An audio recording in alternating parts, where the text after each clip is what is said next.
Millennials are unique as a generation because they are the most diverse, the most educated, and now they're the largest generation in history. What I think makes millennials, this generation, so special is the talents they bring to the workplace are far different than any other generation. They're known as digital natives, meaning that technology is just something they have the most comfort with. So they're actually horizontal problem solvers. When you're in the workplace, you don't go through the traditional lines of authority. You go out to your vast network of friends on the internet and your social media contacts, and you look for creative solutions, which I think is exciting. And I think that sometimes that's why there are challenges with millennials articulating to their boss or in a traditional workplace, their ideas and what they think is going to work.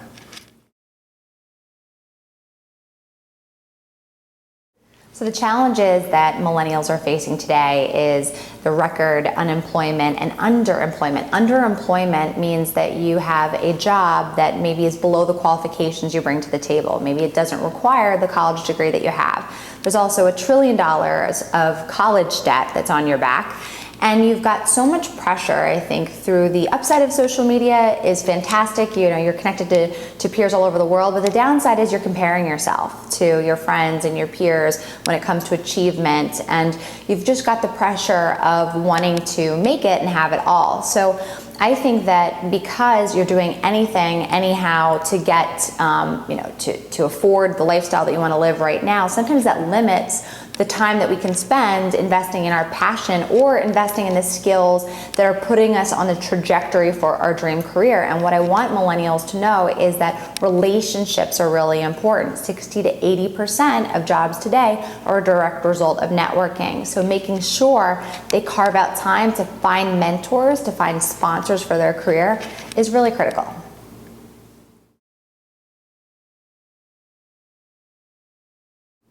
I think we need to change the conversation. There's so much negative noise out there in the media about millennials being self-entitled, narcissistic. They want to be CEO tomorrow, not do the work to get there. And I've seen the exact opposite day in and day out with the millennials that have both worked for me, side by side with me, and in community organizations. So I think as managers, as employers, and as mentors, we need to encourage their confidence and their creativity because I truly believe that they're going to change the world with or without us.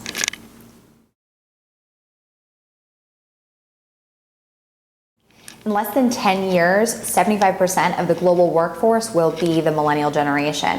So there's a sense of urgency that should exist, and sadly it doesn't. But right now, all of the tenured executives and leaders should literally stop complaining about millennials and start encouraging. They should stop pointing the finger at what they're doing wrong and partnering with them, engaging them in the conversation earlier about strategy, product development, global solutions, and how we can partner with our local communities to make a difference through the products and services that we bring to the world. So I think that there are so much opportunity for millennials to get into the pilot seat at employers, with brands, within communities, because they've got creative solutions. And again, being digital natives, they are going to be a lot more tech friendly and be able to accelerate change and innovation because this is their norm.